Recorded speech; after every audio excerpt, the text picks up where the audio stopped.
Hello, this is the Tiffness Fitness Podcast. My name is Tiffany, and today's guest is the super awesome and knowledgeable Drew Miller. You might know him as Drew underscore Miller underscore KBPT on Instagram. This is a great episode, so I'll just let you get listening, and I'll check in with you at the end.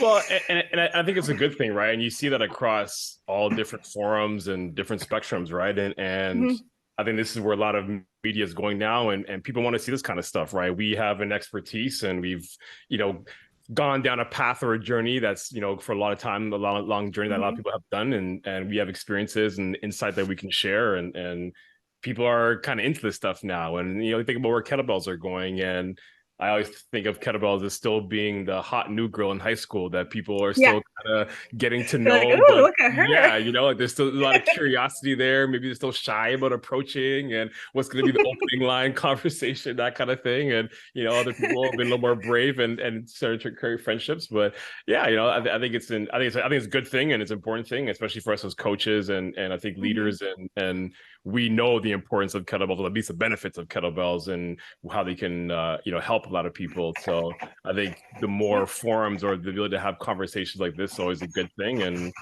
yeah, if it inspires one person or inspires a few people to pick up a kettlebell and try it, then I think we're doing a good thing. That's great. And there's a co-host. She found a piece of cardboard, which there's a lot of cardboard everywhere right now because I'm packing. Yeah. And she loves cardboard. That's the toy of choice, huh? We get bark box every month, and her favorite part is the box. Nice. She's a menace. That's funny. So when did you find kettlebells? Like, how long have you been doing kettlebells for? I found my first kettlebell experience goes back to 2006. So wow. So I've been a kettlebell veteran for a long time. I've been in it. I've been exposed to it for a long time. So I started personal training in the early 2000s, I think 2002, 2003. And it was like one of those things where at that point in my career, you want to go to all different conferences, you want to take different certifications and just expose yourself to as many different things as possible. And it was in that kind of trek for me, or that kind of phase of my career. And so kettlebells were really just more of a curiosity thing. Like I remember a trainer who just came in, and he brought a couple of kettlebells in, and we just kind of looked at them like, what are these things? They sat in the corner, they collected dust, that kind of stuff. So but then one year, I think fall 2006, and we got an email circulating through our company website about free kettlebell certification, and the guy was offering like a 2-for-1 deal. So you pay for this level 1, you get the level 2. So I'm like, okay, sure, why not? Let me go take it. And so level 1 is a weekend course, Saturday, Sunday, 8 hours each day.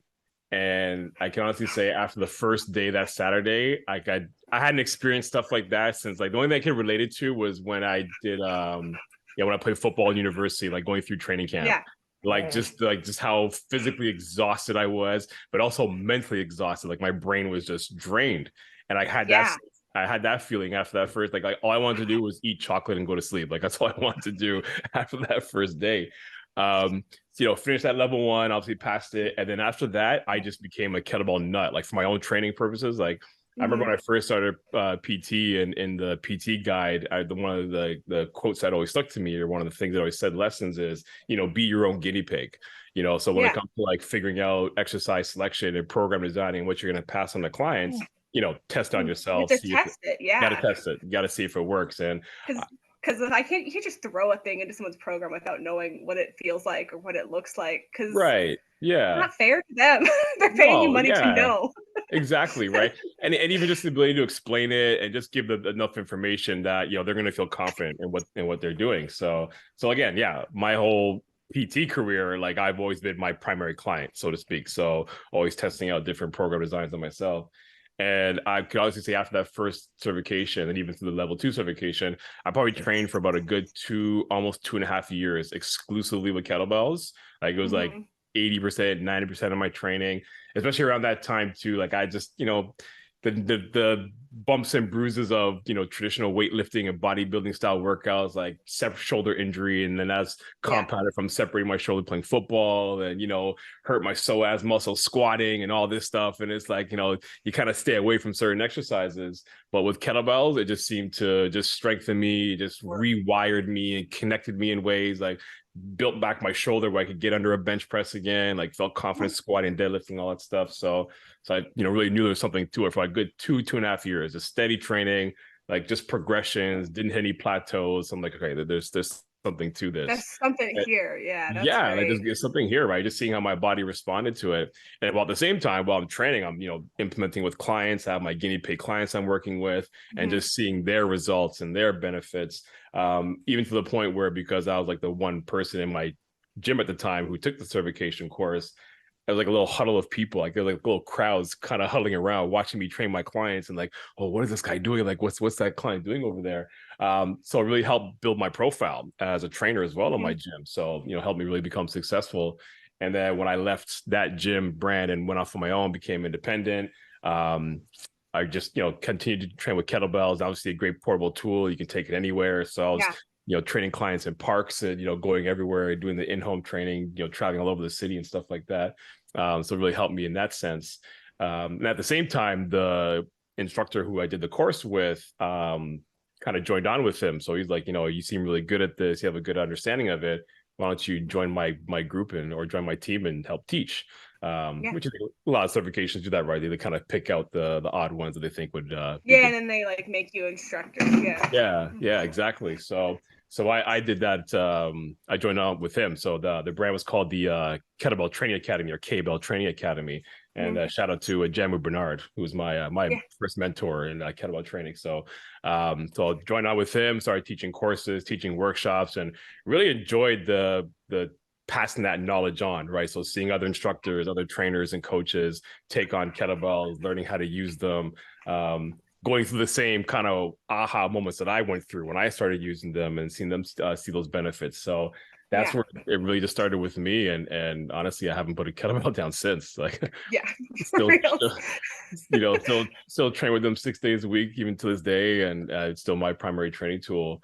And then just throughout the years, I pretty much went into anything. Like I really delved deep into kettlebell training. So I did kettlebell sport for about 3-4 years through IKSFA. I got my level 1 and 2 sport coaching. I competed for 3 years in a long cycle. So that was my event.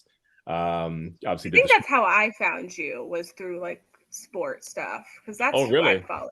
Okay. Yeah, I think so.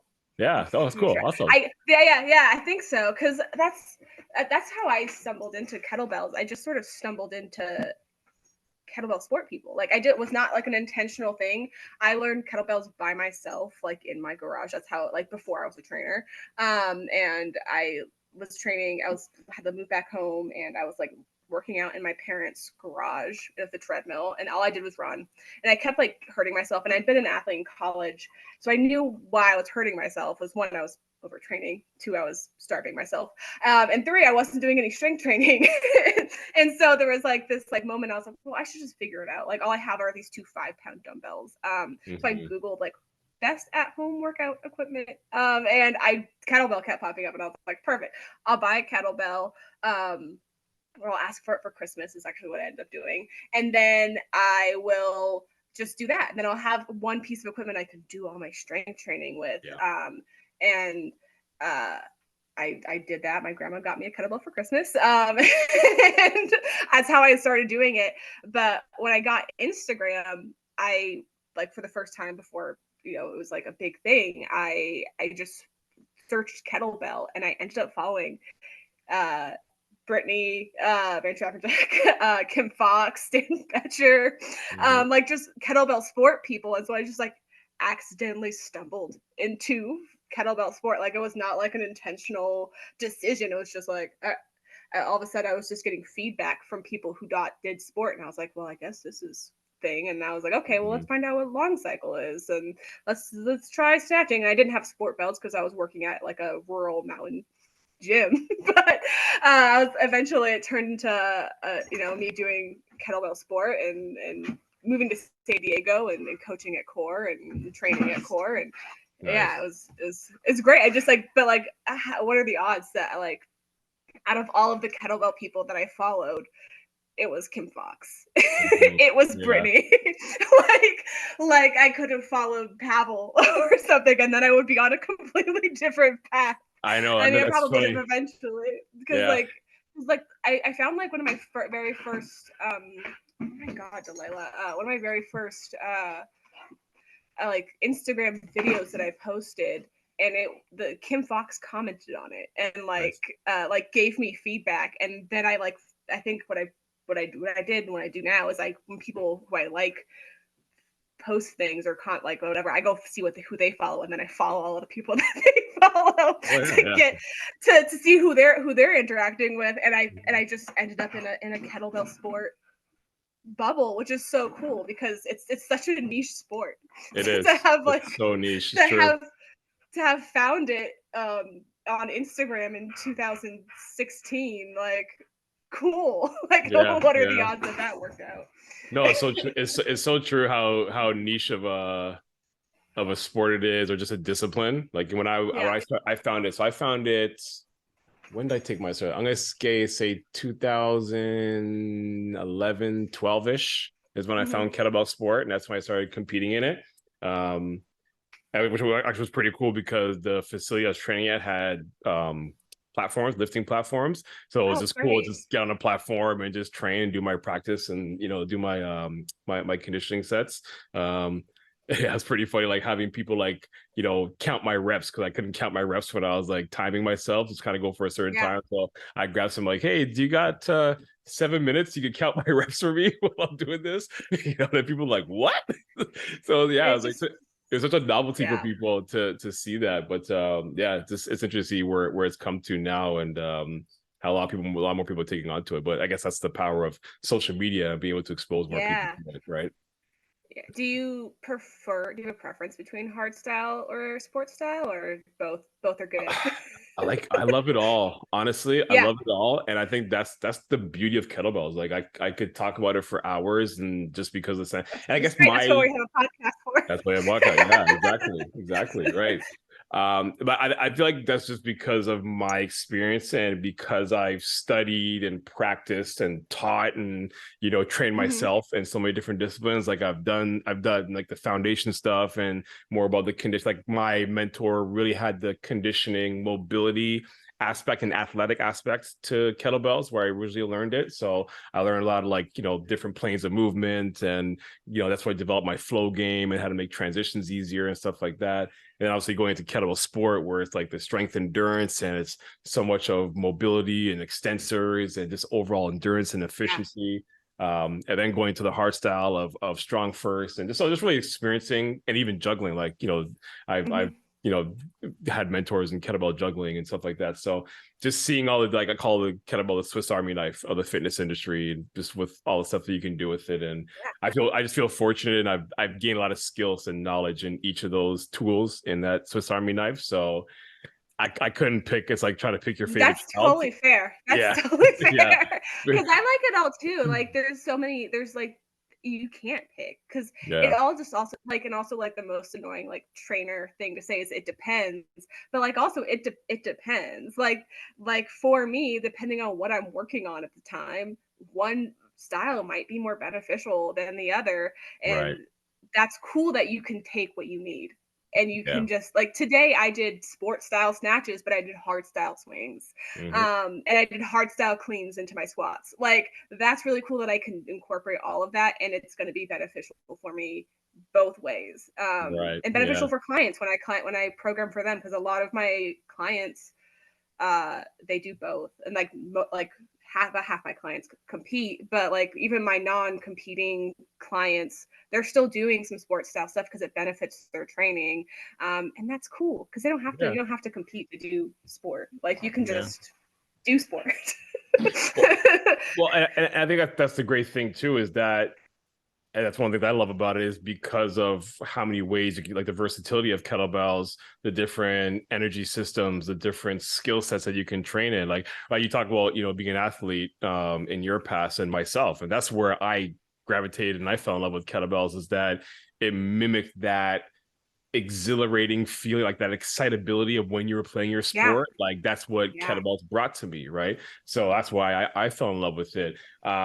but I think it's that advantage of having that tool that, okay, if you have the clients that are into strength, you can use kettlebells for it. You can build that strength and that absolute strength technique where you can produce more muscle output, right? If it's the conditioning and endurance output for if it's a weekend warrior that wants to get more conditioned, like for a runner, for instance, right? Like you have that tool for it, right? But that's what I love about it is that I love putting my runners on like sports stuff because it's so yeah. helpful for them. They benefit so much from it because you can't run every day. Like you just can't. It's your body does not appreciate it, especially most of my clients are, getting into their like 20s, 30s, 40s. You can't run every day. It's just not, your body isn't up. So doing strength training that's also endurance is so cool. And then they can still build their endurance on their non-running days, and that's Right. so rad. That you can just take that. And not going to kill their joints as much as Exactly. Yeah. And it's going to make their joints even stronger because they're building muscle. And it's so good, especially like if you're doing like long cycle and stuff for my runners like that. Their cardio gets better. They're like all of it just it builds, and that's so great. I love that I can build their running without making them run.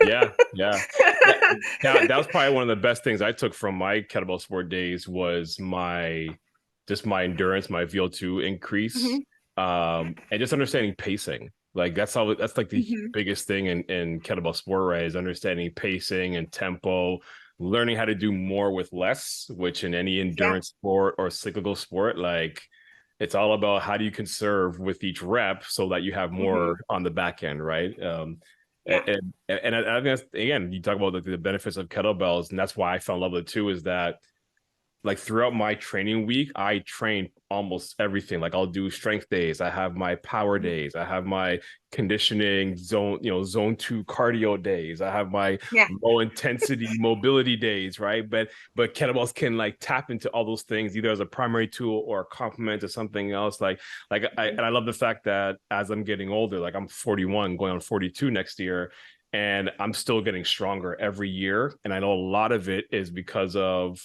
a lot of the qualities and the virtues of kettlebells promote those things that if you don't train them, you lose as you get older. You think of muscle elasticity, just grip strength, grounding through your feet, like all those like fundamental things that, if you don't train them, you don't use them, you lose them as you get older.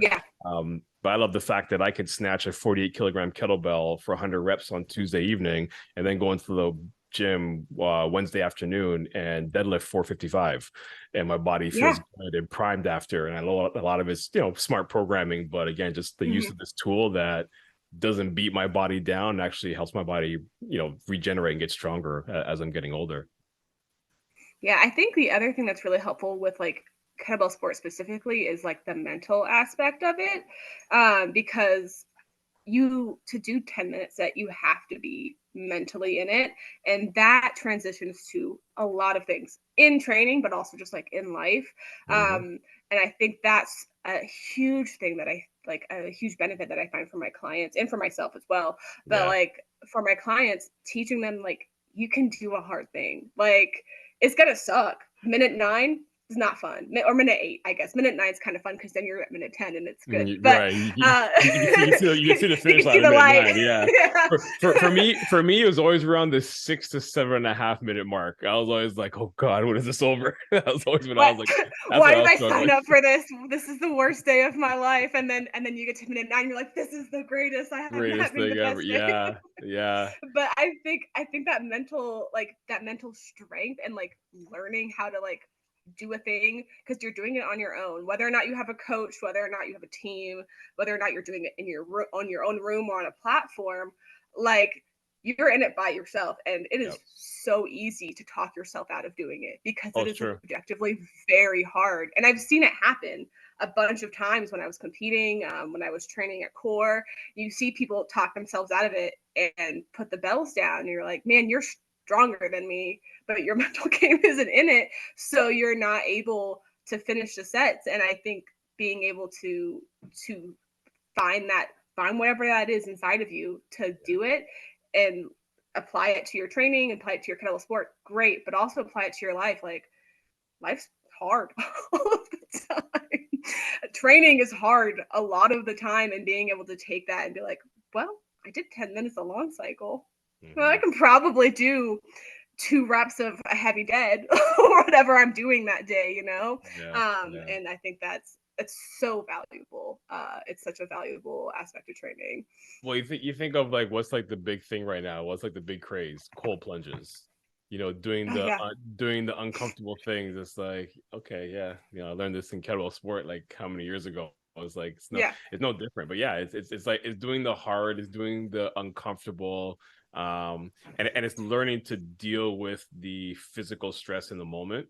You know, the physical stress, which obviously can turn to the mental if you allow it to happen. And that was huge. Like, and that's why, again, going back to the idea of just pacing, right? Like when you learn to pace and find rhythm, then okay, it's not as duress on the body and on your nervous system as it is if you're just trying to muscle and trying to rush your way through it, right? And breathing, yeah, right. And a lot of it too, and I think, you know, as you apply to like kind of like where we are today, it's the ability to stay in the moment and not look so far ahead or look so much in the past, right? And like you talk about there, like the 10-minute set, somebody hears 10 minutes, they automatically think, oh my God, I've never done it before. So looking in the past, I'm never going to be able to do this. It's impossible. So look in the future rather than just be in the moment right now. Okay, let's just see what I can do and just go for it. Okay, you don't last 10 minutes. Okay, you don't last 10 minutes, but see if you can last 3 minutes. See if you can last 4 minutes, right? And it's always one of my favorite mantras is always 1 rep at a time. That's it. It's you don't. I like when I get like to the like a mid jerk set, which is my least favorite thing to do, is I just have to do one more. Yeah. Okay. I just have to do one more, and then you just do that for the rest of the time. Exactly. You don't have to think, okay, oh my God, I have 4 more minutes. It's like, okay, I just have to do one more rep, and and just staying in that, and I can stay in that for a minute. Like I can go one more rep for, I don't know, about 5 minutes. And I have.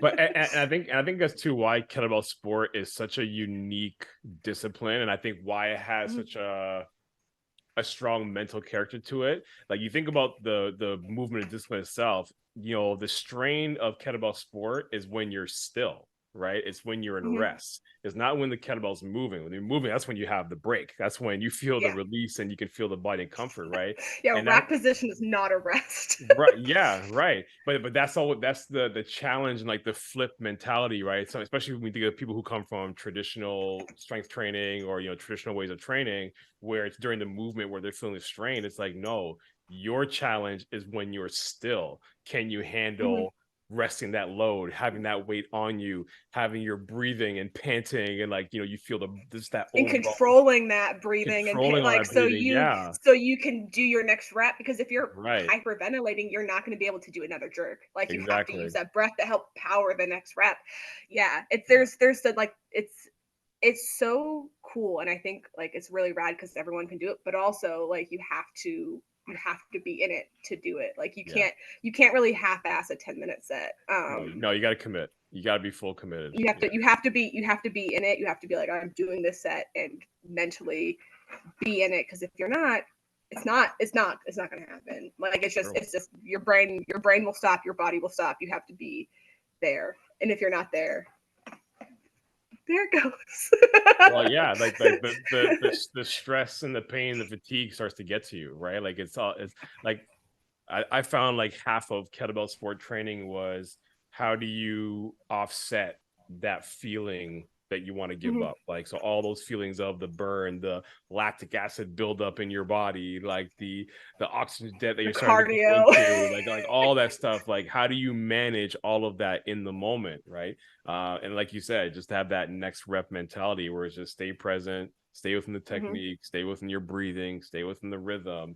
And I think that applies to so much to what we deal with today, right? It's you know, not allowing ourselves or our fears to get ahead of us and start getting into all the what ifs and what could happen. It's like, no, just what can you manage right now? What's the next rep? What's the next action that you can take that you can control? And then you just continue to stack those. And then before you know it, the 10 minutes are over. It's like, oh, okay. No, it wasn't that bad. And then you're like, well, that was so much fun. Let me do that again. I'm going to sign up. I'm going to give somebody money so I can so I could do that all over again. Yeah, well, it's like it's like anything, right? When you realize that you can handle things that were fearful in the beginning, you build up that those credentials for yourself. You build credit with yourself, right? You become stronger internally and more courageous to take on challenges. And yeah, I think that's if I could think of anything why I think kettlebells have become so popular is that it challenges people to step outside of their training comfort zone or their activity comfort zone, right? You know, like how many people I talk to at Bellfest and people I've talked to online, and just how much they talk about the brain training, like the mind body connection, like, oh, like feeling this glute med and min muscle fire that I've never felt before, or the ability to get into a squat range they never felt they were able to do before. And it's like being able to almost not explode, like be exposed. It's almost like the kettlebell becomes a vehicle or a tool that helps assist you to find things in you that you wouldn't be able to find on your own. It almost becomes like a coaching tool, or like an assistant guide with what we with how we move. And I think that's why a lot of people have gravitated towards kettlebells so much, on top of the fact that, you know, when the world so convenient. Yeah, right. Yeah. And that's the thing, right? Like when the world closed down and every gym was closed, like, okay, you got to stay active somehow. And then you couldn't find I can't fit a barbell in that little my tiny home gym. Like, it's not going to happen. Yeah, exactly. But I got a whole gym in there, just kettlebells alone. I mean, I have a lot of kettlebells, but like you could just have a few kettlebells. Yeah. Oh yeah. Well, if I showed you my kettlebell inventory just around my condo here, like there's like a good year and a half where I literally trained in my condo. Like under my rug here are exercise mats. I literally just move stuff out the way, and this is my gym floor. I got a pull-up bar on my balcony. Like this is literally my whole gym for a good year and a half. And then even when the weather gets, when the weather's nicer, I'll train here, or just for convenience. Yeah, why not? That outside workout's a lot of fun. I love it. Absolutely love it. It's great. It's also just like nice. Like I can just go up and handle it and be done. And like that's what I did today. I went up there. Did my warm up, whatever, 45 minutes, totally done. And then I can move on my day. I don't have to drive anywhere. So nice.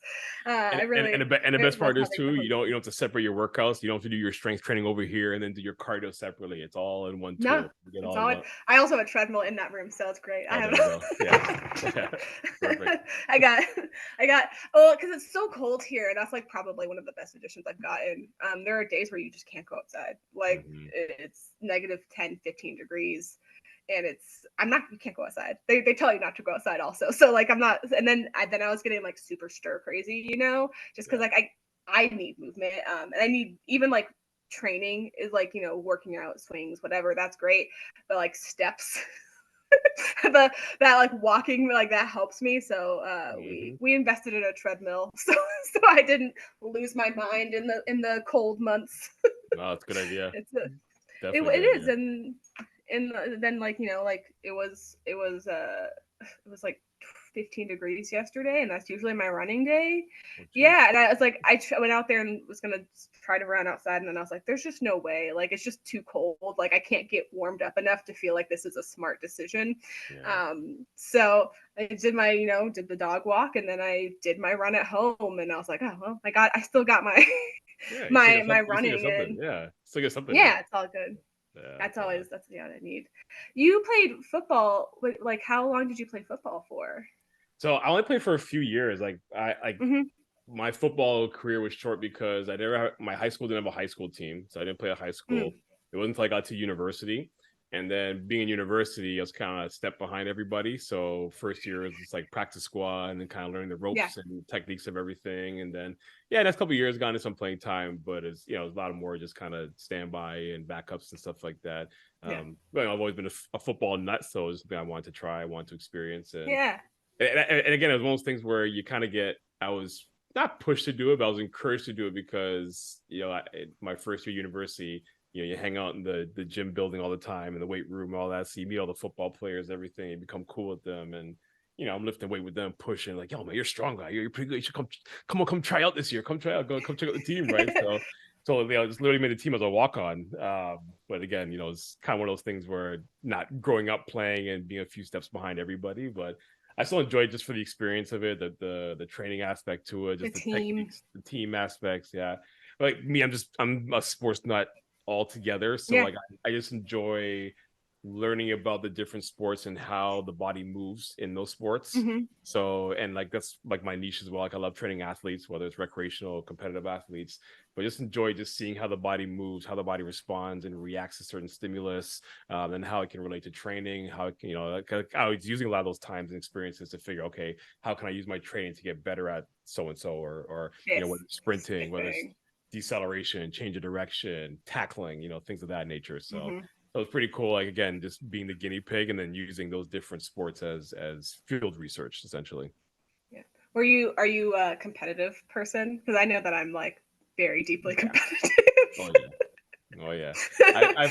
I've learned to temper it over the years, but I still have a competitive side. Oh yeah. Yeah. like Yeah, because like I played soccer and stuff, and I'm so competitive. Like if a game went bad, like it would ruin my day, whatever. I had to stop playing. I had a couple of concussions, so I had to stop playing. But after I finished, I was just like, I need something. I need something I can like fight for. And that's how I think also like why I fell in love with sport so much is just like, man, I need something that I can do where I can like push myself and have a reason to push myself. It was I like winning. I like being good. Oh no, I'm the same way.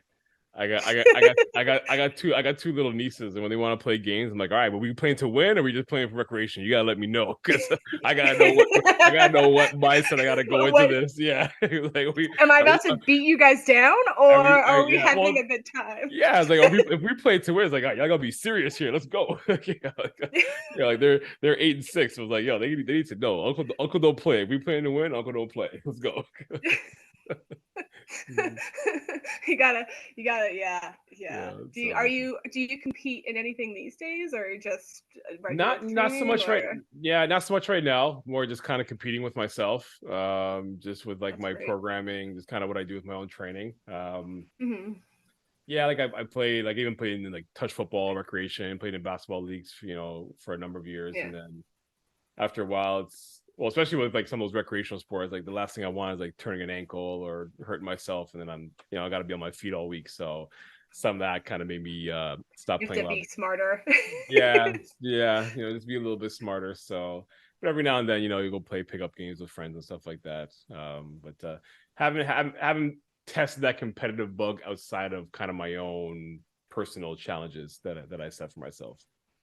Yeah, that's fine. That's cool. Is there anything like you're specifically working on these days, or just like training like generally, or like got big lift goals?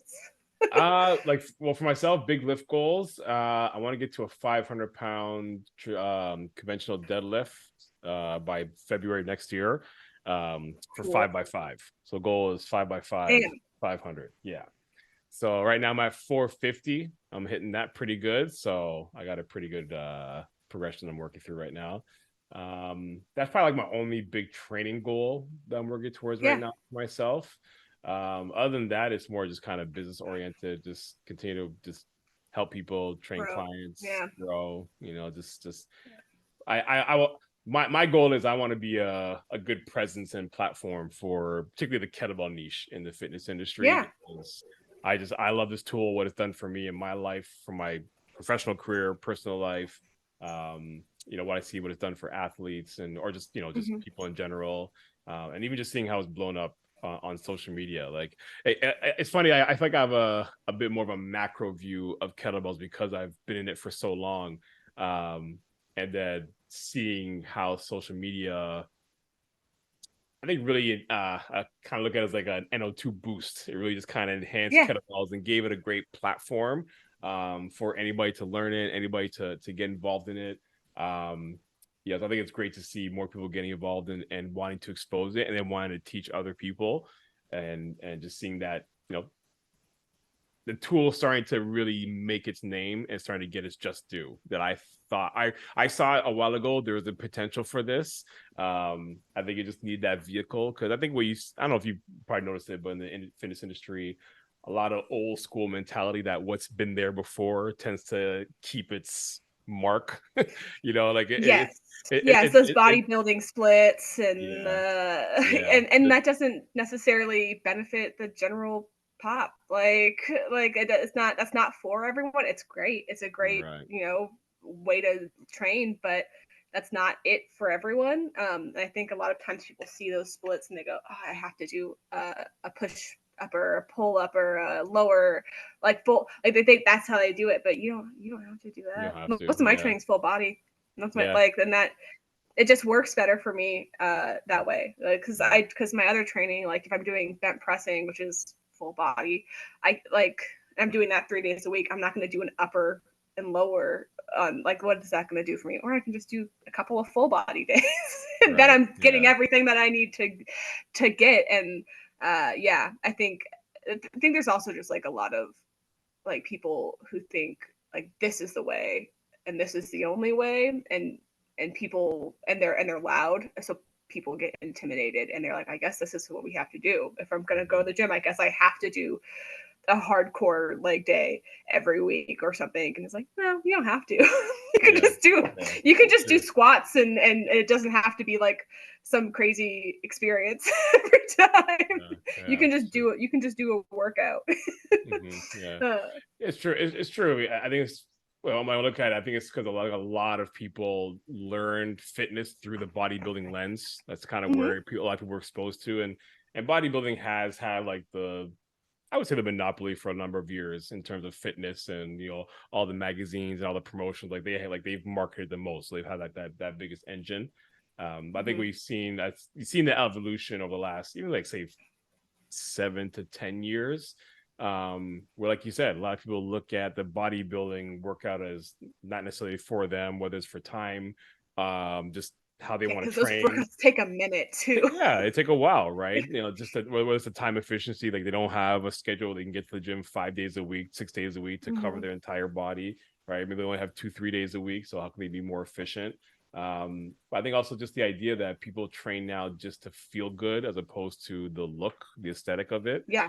So and like the functional training evolution, right? Like you want to train to feel good, you want to have energy, and you want to be able to play with your grandkids and walk your daughter down the aisle, and that's where kind of a lot of and pick up your baby. Yeah, and exactly. Like, yeah, a lot of the motivations kind of turn that way. Which is so cool. It's so much better. It is, yeah. And it's not to say that like bodybuilding style, when we say bodybuilding style, you like the more isolation style workouts don't have their place in there. Like say for example, you're talking about bench pressing, like I bench press twice a week myself. Then I'll think of like, what are good like accessory exercises to help me get better through my bench press, right? So I think that's where it comes down to. I know where I come from and where I try to educate. We're really trying to help people is think how you can just tweak things, or what's the 1% you can do a little bit more. And not to say like you have to be a trainer and you got to learn program designing and overhaul your programs all the time, but how can you get better at this phase of training that you're in, or how can you tweak it in a way that, one, you don't get bored, you keep it interesting, it keeps you motivated and wanting to come back to it. And just, I think the more, we're evolving creatures, right? It's kind of like the analogy of the idea that, we're always either evolving or we're regressing. There's no standstill. And I think our bodies, the more we train it, and the more you can understand how it moves, if you're willing to look for it, you can kind of see those little clues where, I can get a little better at this, or, I can feel my core activating here a little bit more when I'm doing this exercise, or I feel my feet a little stronger when I'm squatting and I can move a little bit more, right? So it's like, it always gives you a chance to just assess or just see how can I get just a little bit better, progress a little bit more. I feel with that mentality, that kind of extends your journey or extends your pathway even longer. Instead of just doing it for the sake of doing it. I think at some point people get sick of doing it and they'll find excuses of not to want to continue with it. But if you're always looking at, okay, how can I, whether it's a goal of doing a pull-up for the first time, or you want to be able to swing a 32 kilogram kettlebell for the first time, like whatever it is, I think just having those little brass rails or checkpoints to work towards, I think it helps the whole process. I think having actual goals that people can like work towards is so important. I think that's also like a thing that we do as trainers. Like that's part of, I think, our job is helping them find what those goals are, because a lot of times people come to us and they're like, well, I want to be toned, I want to look good, and that's cool if that's your goal. we love an aesthetic goal, but also like aesthetics and like tone, that is a lot of nutrition and whatever, and it's not a thing we can control. But what we can control is I can get anybody to swing a 32 kilo bell. Like I that's a thing that we can progressively work towards, and you're gonna feel that like a badass when you get that first 32K swing. Like that's like feeling when you get that person, they get that swing and they have like this look in their eyes, like I just moved this big weight, and that's the cool part. And then that's what's gonna keep people pushing to train more, because they're like, well, I just did that. What else can I do? Like if I did this thing that I thought was impossible 3 months ago, imagine what else I could do in 3 more months or 6 months or a year. And that's I think super valuable, and helps a lot more. It's motivating, but like I think it helps more than motivation, even, because it's just like it's like achievable. It's like something you can hold on to, versus like this ethereal, I want to look like this, and bodies change and they do things, and there's their bodies, and there's a lot of things that you can't control with what happens with your body, but you can push your body to do lifts and do cool things that maybe you didn't even think about, or didn't even think Yeah. were a possibility. Yeah. Well, I think what you said there is an important part, right? Is because it's like the cliche saying, right? It's not just giving somebody a fish, it's teaching them how to fish, right? Like Mm-hmm. the ability to get somebody to swing a 32 kilogram kettlebell, it's not just the result of that kettlebell moving, it's all Mm-hmm. the process and the Yeah. skills and understanding your hip hinge and understanding how to accelerate and decelerate and understanding how Mm-hmm. to, create that triple Breathe extension, breathe, like all those things. in. Yeah, like force projection, like all that stuff, right? So it's all those skills that once you figure it out, now there's a skill that you can now always apply. And now the ability to apply those skills to a swing is now going to help you in a deadlift, is now going to help you in a box jump, is going to help you when you want to start running or sprinting. I think it's those skills that are transferable and are able to, be used in other facets of life, and Yeah. just how their bodies are move functionally, and again, the mental capacity, the nervous system response to being able to swing a kettlebell and move with that Mm-hmm. kind of power, and the confidence you build, and you I don't know, you look at life in a different way when you have that Yeah. have that ability, Yeah. right? So it's I look at that I look at that kind of thing as it's an investment. It's like Yeah. putting money into an investment or stock, right? It's like, the payoff is going to be down the road, but it's like it's an investment that's always going to have returns. Yeah, and that's a skill that you can always go back to. Yeah. Like it's, I mean, swinging a kettlebell, as far as I can tell with anybody I've worked with and with me, it's kind of like riding a bike, and like it's not something that you're just gonna lose. You might lose some of the like strength attached to it, but you're gonna have that skill, and that is a super important part of like any strength training routine. So then when if you do fall off, if you do like take a break, whatever, life happens, and sometimes you're not going to train consistently, but you're not going to be starting from zero. You're going to be Yeah. starting at like a block up or a couple blocks up, because now you're like, well, now I know how to clean a bell. So now I know I can press a bell overhead. Now I know how to hip hinge so I can swing a bell. And that's half of a workout routine right there. And then you're like, okay, well, I have these skills. I'm not starting from scratch. You're never starting from scratch. You're starting from all of the knowledge that you've already absorbed, and then you can apply that to your future Yeah. strength routines. And that's awesome. I love that that's a skill that people are going to be able to take and Yeah. keep using for forever, because it's a great skill to have. Like, honestly, kettlebells aren't getting used that much. You can walk into any gym. Like, I know they're more popular, but at least here I'm basically the only person grabbing those kettlebells. And I'm basically the only person grabbing them. So like you can walk into a gym and be like, well, I'm gonna grab this kettlebell. I know that I can swing this kettlebell. Yeah, let's go. Yeah. I've already started working out, and I have this in my back pocket no matter what happens, and Mhm. that's great. Yeah, Um, but and I think yeah. it's like you said right there, it's still just scratching the surface in terms Mm-hmm. of the exposure, what people know about it, um, and just getting kettlebell in people's hands and getting to Yeah. experience it for the first time. Whether it's a swing, even just a goblet squat.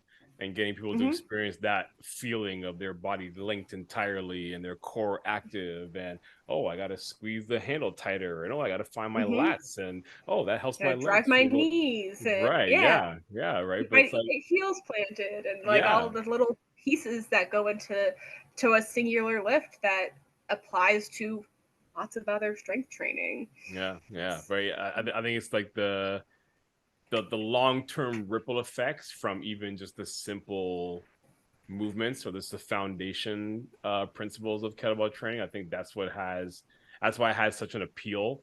I think that's why you see a lot of trainers really gravitating towards it, and making it their brand, making it their identity, um, because it's you don't see too many other tools out there that have this kind of, yeah, like that kind of influence, that kind of Yeah. effect on people, right, and that kind of influence, um and I think it's a great thing, and like I said, I think it's only just beginning, truthfully. Yeah.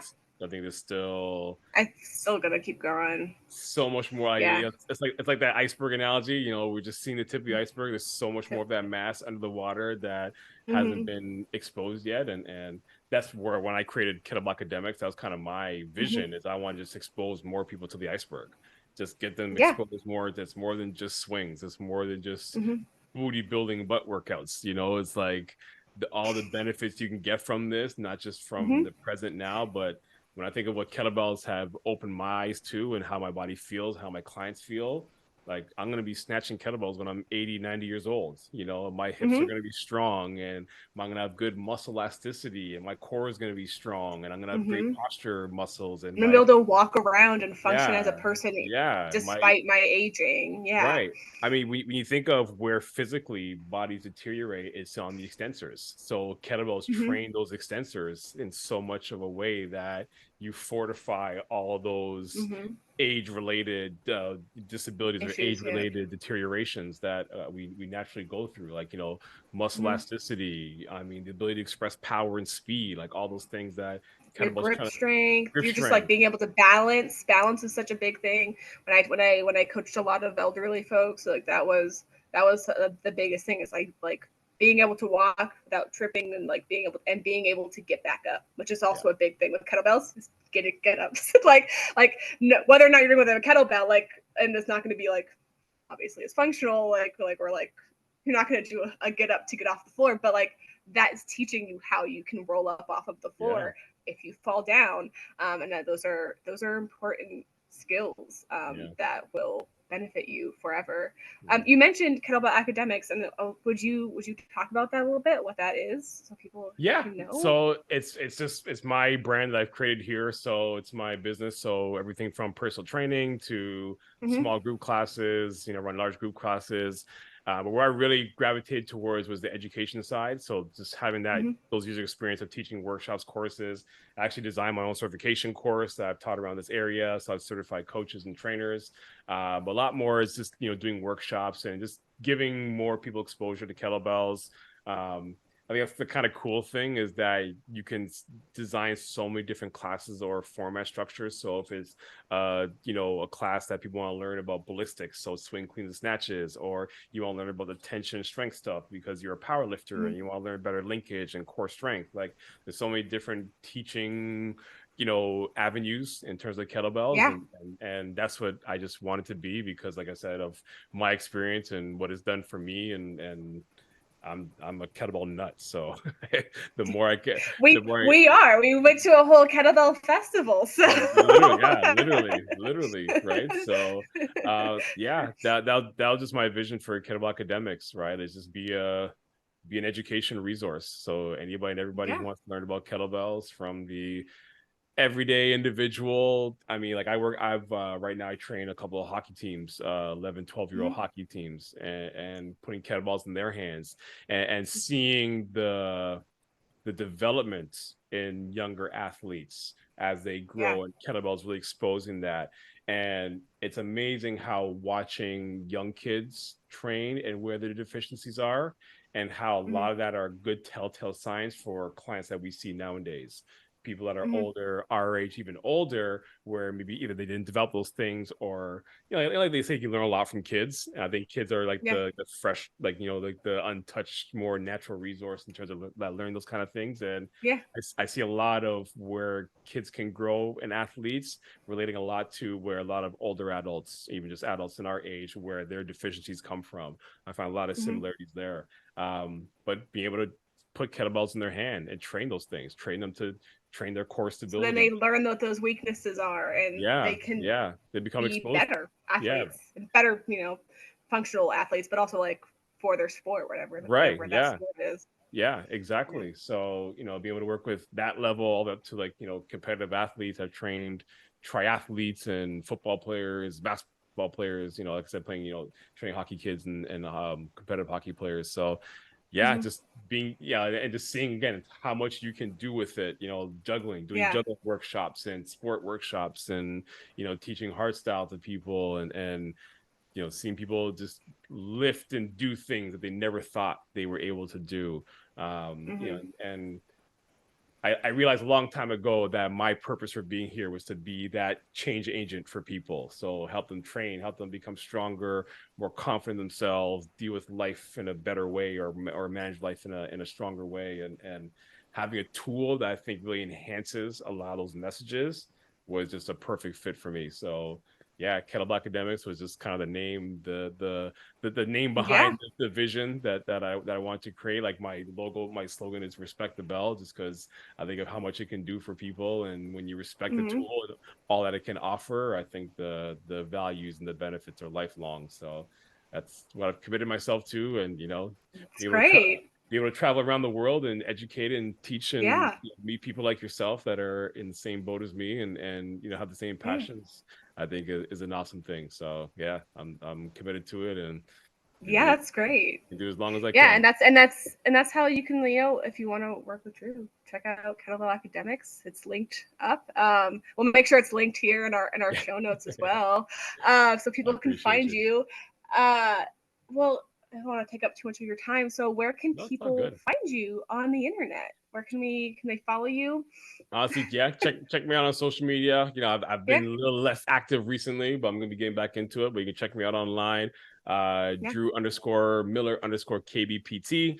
You also check out Kettlebell Academics. I got a page there as well where I post content. And, just continue to educate and spread the awareness of kettlebells. Give people good entry points. I think that's really a big thing as I want to do for people, is give people easy entry points into learning about kettlebells, and just put a kettlebell in your hand, experience it, and you'll never look back. And that's a guarantee. That's all it took. It took like 2 swings, and I was like, I think this is all I'm going to do. This is going to be my personality for the rest of my life. And it's been great. It's been a lot of fun. I still only barely do barbell work. I touch a barbell twice a week right now for like a couple exercises, but the rest of it's kettlebells and bodyweight stuff. That's what I love to do. Maybe once a week, because sometimes I do barbell bench press, but sometimes I don't, because I'm doing a whole bunch of variations. It could be a dumbbell that week. I don't know. Gotta love it. I swear when I think of like the hierarchy of kettlebell movements, and like what if I if anybody ever asked this question, like if you can only do 1 or 2 movements the rest of your life, what it would be? For me, it's snatch and bench press. If I can only do 2 movements, that would be it. That's it. Covers everything. Like I don't know what else I would need other than those 2 exercises. That's all I do. And honestly, those are the only lifts I really love doing. Like those are my favorite ones ever. Like I'm a snatcher when it comes to sport, and obviously bench press is my obsession. So that's all I'll do forever, and I'll be very happy. Honestly, that's mostly all I do during the week. Is let me just do a bunch of bench pressing and a weird variation and stuff to benefit it. And honestly, call it a day. And by the time you're done, it's like, what else do you need than that? Like everything else is just cherry on top. I mean, well, it's like I'm doing bench press training. It's I'm working my hamstrings, and I'm doing grip training, and then I'm doing stuff for my lats and my tris, and like all the little glutes and all the little pieces that go into making an effective bench press. And then I'm snatching because I like snatching. It makes me happy. I've done a lot into like I used to like a lot of the big thing now about back strength and spine strength. Like I've really been diving a lot more into that stuff, and I love how that carries over into like my bent pressing technique, my snatching technique. Like I'm doing Zercher squats and deadlifts and things of that nature now, and straight legs. And but I love the carryover, and then even how those movements, the bent presses and snatches, help me with those barbell lifts and those heavier lifts. So it's such a great complement. Like they always need to cross over each other. They super complement each other. It's great. But definitely, bent presses. I'm actually my Friday routine now is bottoms up bent presses. So I'm really drilling those in. That's been awesome. I did my bottoms up holds. I do them like long holds so I can practice like maintaining it. So I really want to get a 24 kilo bottoms up bent press. I've got 20. Nice. I'm stuck. I'm stuck at 20. Yeah. It's hard. It's so, but it's so good though. Like when you find it's so humbling. But it's like, and that's the thing about it too. It's like why it's so much like a sport. It's like when you find that one rep where you feel the groove, it's like it clicks, and you're just like, oh wait. You're like, oh, there it is, and then you just continue to sort of like I don't know if you've ever played golf. Like I hate golf. Like golf for me is like probably the one sport I can't stand. I played Mario Golf. Yeah, it's so similar. Yeah, you know what I'm talking about. It's the same thing. Same thing. Right. But because like it's such a precision sport, right? It's like there's very little muscle to it. It's all technique. It's all precision. You got to be so fluid to it. And I think of like bent pressing and like especially the bottoms up and finding that groove. It's like when you find that one, it's like also the weight doesn't feel as heavy because all about just finding the sequence. And then once you find a sequence, like I feel my lats fire in such a way that I'm like, oh my God, like it's pretty incredible. I had that click with the barbell bent press, and like recently I redid like a 50K barbell bent press, which is my PR, and I felt it like as soon as I got into like the rack position, like that loaded position, I was like, oh, this is happening. Like I can just like I was just like, oh, this is it. Like I don't even have to stress. I was just like, oh, and then I got it, and it was stunning. And I was like, all right, cool. Like that's it. And once you find that with any lift, bent press has a really specific feeling. Snatch has a really specific feeling. It's magic. You're just like, true. Sweet. That's it. True. Like that. And now I just have to figure out how to recreate this every other single time that I put this bar or this bell overhead. But that's where we come in. But that's the fun part to it. And that's like the challenge is that one day it's groove, it's easy, and the next day you come in, it's like you can't find it. It's like it's like where the hell did it go? Right. But I think that's part of the challenge and maybe like the fun. To me, that's the fun of it is the fun. It is that's like honing the discipline where it's like you have more good days than bad days, right? It's like, and it's even like they talk about strong first, like not every rep is going to be your perfect rep. You're looking for the good enough reps, the reps that are consistent, and then every now and then you'll find that one that's just bang on, it's just precise, it's just so crisp, and then you just build up from that, right? It's so true. But it's like it's that. I guess that's where the competitive side to us comes in, right? It's like we look for things that we know. I get super obsessive about those weaknesses, and I can just build off of them. That's like my right now, like the bottoms up bent press. One of my main weaknesses with the barbell was my wrists not being able to maintain the stability. So I have been obsessive. I was holding stupid bottoms up position all the time so I can build up my wrist so I can maintain that weight. Find that power palm, that power point in the palm. Yeah, just get stronger. Well, I feel like I've talked your ear off, and thank you so much for coming on. Talk about kettlebells. We can keep going. I'll have you back. I'll have you back at some point too. It. Can't wait. And I really appreciate you coming on, and my pleasure. I'll make sure I have everyone linked in the notes. And are you going to be at Texas for Bellfest? I will be there. Sweet. We'll make sure we have your link in there as well for Bellfest. Awesome. I'm not going to this one. Why not? because I'm moving. I didn't know where I was going to be moving. I didn't know where to, like, so I had to wait. So I'll be there for the next one. Okay. But I couldn't. But I'll make sure I have your link so you can get your. Well, you'll be there in spirit. We'll carry you there with us in spirit. Yeah. I was like, well, when she asked, I was like, I don't know where I'm going to be. Like, I could be anywhere. So if I'm going to buy plane tickets, I could be buying them from anywhere. So I gotta wait. But we'll make sure we have your links all in there. And thank you so much for coming on. And thanks for listening. That. Thank you so much. Appreciate you. Thank you for hosting this, and look forward to being on again. Of course. Yeah. And that was my chat with Drew. He is super great, super nice. Make sure you're following him on Instagram. If you liked when we were chatting about kettlebell academics, check that out as well. And he will be at Bellfest in Dallas in March. So sign up for that. It is such a cool event. All of those links are in the show notes. And in my work, my program, Jingle All the Weights, is live, and you can sign up through Saturday, November 18th, and then it'll be closed for the year. So check that one out. I'll link the FAQ in the notes, but if you have questions, feel free to reach out to me. And that is all I've got for this week. We'll be back with our season finale and very last episode of the year, the week after Thanksgiving. And I will see y'all then, and bye!